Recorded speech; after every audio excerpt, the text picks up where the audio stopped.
A crime that has been growing across the country in recent years is now also happening here in Minnesota. Thieves are making off with used cooking oil from restaurants. Gordon Severson shows us what is making it such an attractive target for criminals. You can't have fried food without oil. And when the oil gets old and dirty, it often ends up here in a dumpster behind the restaurant. But that oil is more valuable than you might think. The oil is often used to make biofuel. According to the American Soybean Association, used cooking oil is worth about 40 cents a pound. Liquid Recovery Solutions, a grease recycling company, says the global market for used cooking oil in 2023 was worth about $7 billion.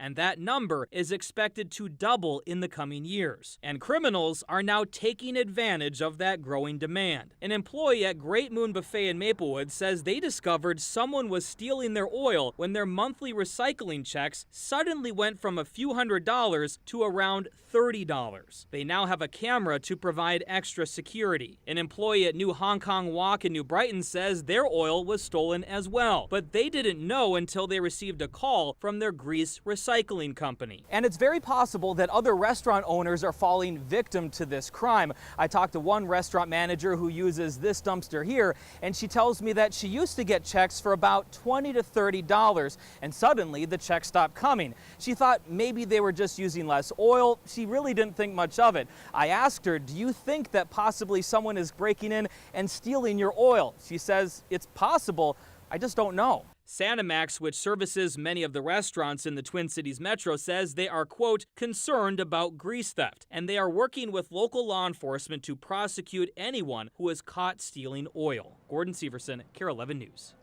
Can add that to the list of things I never thought I'd hear about. Police are encouraging, though, restaurant owners to lock their dumpsters and install cameras if they're worried about that grease theft.